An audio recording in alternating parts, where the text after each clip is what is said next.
Mi padre sí que la veía y tenía relación con ella de vez en cuando van al tiempo. Y nosotros, con la piel nevada, muertos de sed. Ese texto que te diga, ese es mi texto, no es el mío, porque yo lo puedo reconocer entre miles. De la geografía, pues es una dependencia de como tú lo mires, pero porque dentro todo es más fuerte, porque no tiene al final. Y después, pues ya.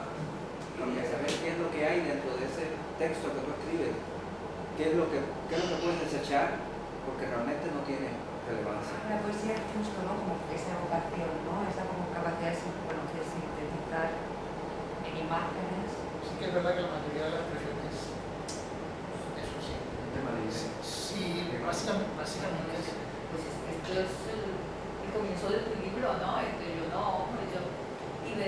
yo no me lo creo, o sea, yo es que de momento. Una cosa muy sencilla, una cosa muy moderna, una cosa muy complicada que maneja. Y yo estoy, que son 155. Y los estoy respondiendo uno a uno, no lo que